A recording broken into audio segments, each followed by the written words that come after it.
profe, usted estuvo durante 12 años al frente del sanatorio de Santiago de las Vegas en la atención a los pacientes seropositivos del SIDA. Incluso fue quien atendió al primer paciente de VIH-Sida que se detectó en Cuba. Coméntenos un poco de esa experiencia, de esos 12 años de experiencia. He tenido dos experiencias grandes que a veces no coinciden en un mismo médico, de haber tratado y haber estado involucrado en el diagnóstico junto con el profesor Millán del primer caso de VIH-Sida aquí en Cuba, y también de haber tratado y haber estado junto al primer paciente y el único que cogió ébola en África. Nosotros comenzamos con el diagnóstico aquí y la preparación del personal de todo el país con relación al diagnóstico de la infección por VIH y SIDA.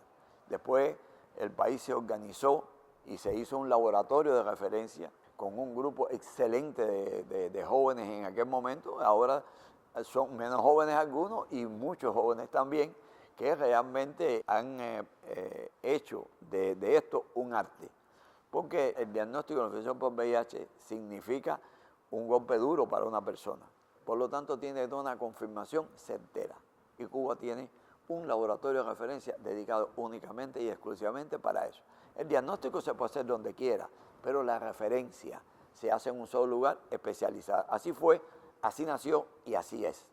Lógicamente, al decursar de los tiempos, nosotros comenzamos a tener en los primeros momentos una institución que se llamó Sanatorio de Santiago de las Vegas, donde se reunían todas las personas diagnosticadas de VIH del país. Institución que dirigí siendo el director del hospital del IPK y el vicedirector primero del IPK. O sea que realmente nunca dejé de estar en el IPK, porque este fue mi centro desde el año 1979, que me llamó el profesor Curie, excelente persona, excelente científico, al cual le debo gran parte de mi formación como especialista, como dirigente, como ser humano, y la institución se engrandeció con su dirección. Llegamos allí cuando todos los seropositivos tenían que vivir allí, y allí realmente aprendí lo que no había aprendido en mi vida de los seres humanos, de la necesidad de que el médico estuviera cerca del dolor, porque el médico es esa persona que está al lado del dolor, que combate el dolor. Y el dolor no tiene que ser un dolor visceral, no tiene que ser un dolor muscular, puede ser un dolor también en el alma, en el corazón, puede ser un dolor y una pena que te acompaña. Y por lo tanto, había muchos problemas de aquellas personas con una enfermedad que era nueva. Primero, que no tenía cura, y decir VIH era decir muerte. No había tratamiento, el tratamiento no existió hasta el año 1996. El tratamiento bueno, efectivo, realmente, porque hubieron monoterapias, biterapias, pero nada resolvía la situación. Hoy en día el tratamiento es fácil, es con pocas reacciones adversas y que puede prolongar la vida de los pacientes. Tal es así que fíjate que Cuba, que tiene más de 31.000 en este momento de personas diagnosticadas, solamente ha fallecido el 18%. Eso quiere decir que el 82% de las personas se mantienen vivas. Entonces, eso significa calidad y humanidad. Porque si en el primer momento no había tratamiento médico, ¿qué era lo que había? Había tratamiento psicológico, había tratamiento humano, había alimentación, había buena atención con esa persona. Es cierto también de que había encerramiento. Por eso planteamos al Ministerio de Salud Pública y luchamos hasta que se autorizó el sistema de atención ambulatoria. Y hoy en día todo el mundo vive en sus casas. Los sanatorios quedaron, sí, han quedado 3 sanatorios en el país, para aquellas personas que necesitan ir a un sanatorio porque no tienen familia, porque tienen un problema social, porque tienen una condición que necesitan recuperarse. Allí tienen una buena alimentación, una buena atención. Y yo recuerdo que aquellas ideas yo se las planteé al comandante en jefe en una cuartilla. Y en alrededor de 72 horas, el comandante me mandó a su secretario personal, al doctor Millán Barro de Coachomi, a mi oficina para decirme que esas eran unas buenas ideas y que ese sistema se iba a aprobar. Ese es un sistema que se estaba discutiendo en la comisión que nosotros llamamos GOPEL, es el Grupo Operativo para la Lucha contra el SIDA, Y allí se discutió, allí se aprobó. Muchas personas me llamaron para felicitarme, otras me llamaron también para maldecirme. ¿Cómo usted va a soltar a esas personas? Van a comer en el mismo restaurante que yo. Digo, señor, ya están comiendo hace mucho rato porque usted no sabe quién es seropositivo, ni sabe cuántas personas seropositivas hay afuera. Y además, el SIDA no entra por la boca. Como le dije una vez a un reaccionario, el SIDA entra por la vista. Y me dijo, pero ¿cómo por la vista? Yo decía por la vista porque lo que usted ve es lo que a usted le gusta, es lo que usted lleva a la cama, y entonces no usa el preservativo y entonces se infecta, ¿está claro? Y lógicamente por la comida no entra, y además ni por el abrazo ni por el beso. Por lo tanto, esas son situaciones. Bueno, enfrentamos eso, enfrentamos los cursos que había que dar a los seropositivos para que supieran cuáles eran sus derechos, el derecho que siempre tuvieron a volver a su trabajo, el 100% del salario, las consultas médicas gratis. Eso no nos benefició. El otro gran momento llegó cuando comenzó la terapéutica antirretroviral en el año 96, que yo regreso a la conferencia de Vancouver, y entonces empiezo a sacar cuenta. Los tratamientos en ese momento valían como $19,000, $20,000 por cada persona. Y yo saqué cuenta y dije, ¿qué? Esto es muy difícil que me den. Yo soñé que me iban a dar el dinero, porque Cuba estaba en una crisis. Estamos hablando de los años 90 también, todos sabemos que nosotros hemos vivido una crisis perenne muchos años, pero en aquellos momentos fue cuando Cuba perdió todo su comercio, el campo socialista se rompió, la situación era muy difícil.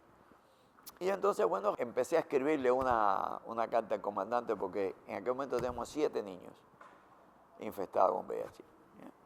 Y yo dije, bueno, 7 niños, el tratamiento de pacientes es mucho más barato, y bueno, Cuba siempre ha cuidado a sus niños, que sé cuándo, pam.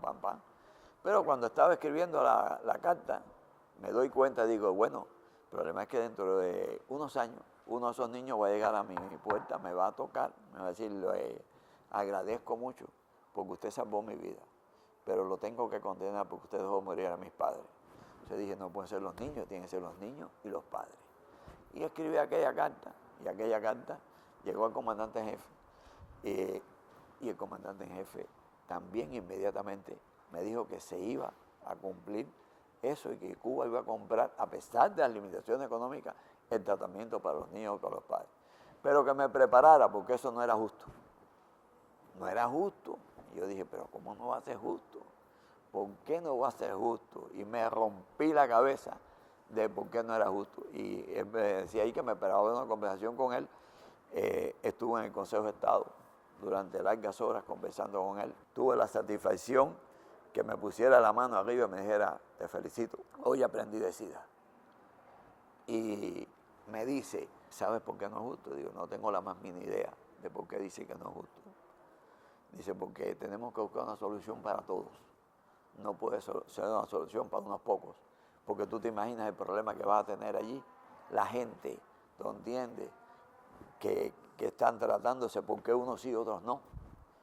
Entonces yo le dije, bueno, pero eso va a costar caro. Y dice, bueno, ese va a ser tu problema ahora. Y me puso al frente de una comisión para buscar la solución a ese gran problema. Ahí nos reunimos con todos los centros del polo, con biotecnología, con la universidad, y allí entonces se llegó a la idea de que como Cuba fabricaba el 80% de los medicamentos que consumía, porque Cuba también podía fabricar antirretrovirales, y empezamos a fabricar los antirretrovirales nosotros. Y eso comenzó en ese año 96-97. En el año 2001 salimos con los productos y empezamos a tratar a nuestros pacientes con los medicamentos cubanos. Inmediatamente se empezaron a ver la satisfacción de eso. Ya después, en el año 2003, empezamos entonces a obtener grant del Fondo Global y a ampliar la cantidad de medicamentos que podíamos comprar y la tecnología, y por lo tanto se recibió ese beneficio, que hoy en día se tratan al 86% de esas personas que están diagnosticadas, lo cual quiere decir que estamos cerquitica del 90%, ¿ves? Donde no estamos también en que las personas se tomen su tratamiento y tengan su carga viral no detectable, que estamos un 73-74%. Ahí tenemos que seguir trabajando con los pacientes para que se tomen el tratamiento. Difícil es tratar un diabético, difícil es tratar un hipertenso, difícil que mantenga también el tratamiento sistemático de una persona con VIH. Es un problema de conducta humana, pero es algo que tenemos que lograr. Usted ha escrito varios libros, pero dos de ellos son SIDA, Confesiones de un médico y SIDA, Nuevas Confesiones de un médico. En estos libros usted trata historias reales de la familia, de los pacientes, por supuesto, e incluso de los mismos médicos quienes atendían a los pacientes. Quisiera saber entonces qué cree usted o cuánto cree usted que falta en Cuba con respecto al VIH, ya sea desde la salud, desde lo social o incluso desde el trabajo de los medios de comunicación. Cuba ha enfrentado muy bien con campañas, con un centro de prevención que tiene, con reuniones con los seropositivos para la propaganda y para que la gente conozca del VIH. Y realmente se ha hecho un esfuerzo extraordinario en eso.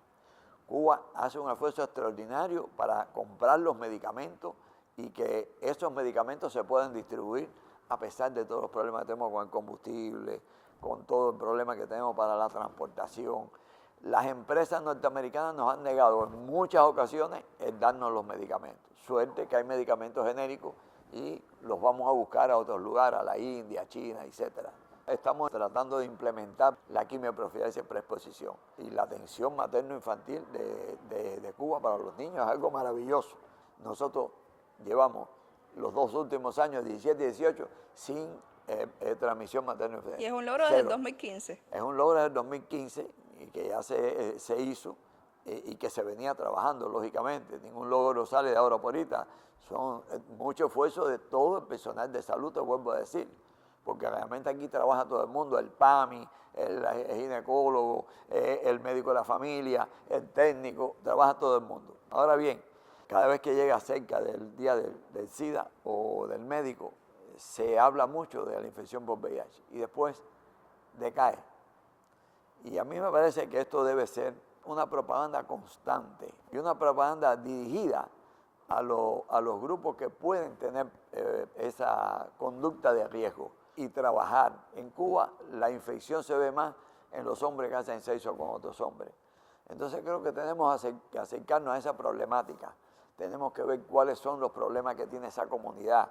Tenemos que ver de qué manera se expresa de una manera tal que no se discrimine al homosexual y que se pueda, donde tratar el tema libremente. Creo que hay que hacer mucha más propaganda en el sentido de educar en la protección.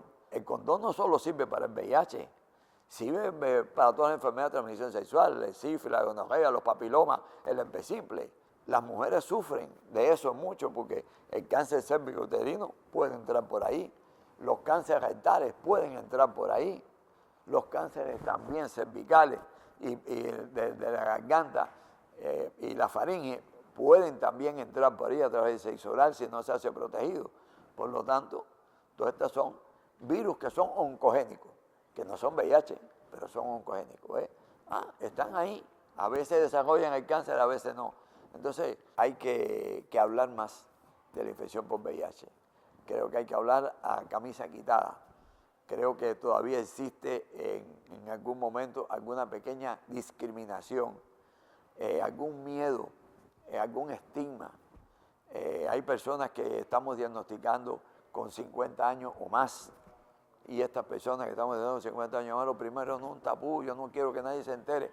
No, el diagnóstico por VIH es de la persona, no tiene que estar público en ninguna parte, pero no es una mancha. Esa persona no hizo un delito y por lo tanto no es algo que no dignifique a la persona. No es para ponerle una medalla, pero tampoco es para discriminarlo y condenarlo. Y entonces todas estas son cosas que tenemos que manejarlo desde ese punto de vista humano, de la misma medicina humana que Cuba siempre ha tenido, que nos ha caracterizado, las que nos ha dado prestigio en las misiones internacionalistas. Entonces, seguirla aplicando en este sentido, abrir nuestros corazones, abrir nuestra mente a que el mundo es diverso. Y en el mundo este diverso existen todo tipo de cosas. Existe el blanco, el negro, pero existe el azul y el amarillo por la mezcla de colores. Por lo tanto, existen las personas que tengan la preferencia sexual que uno tiene y las que no lo tienen. Y todos tenemos que convivir en un mismo mundo unido, que nos llevemos bien y que a todos les podamos dar una satisfacción. Con este llamado que hace el profe al humanismo nos vamos a despedir y por supuesto le agradezco muchísimo que haya aceptado la entrevista con nosotros y todos sus años de labor y todo lo que ha hecho por los pacientes y por la medicina en Cuba en general. Muchas gracias. Muchas gracias a ustedes por la entrevista.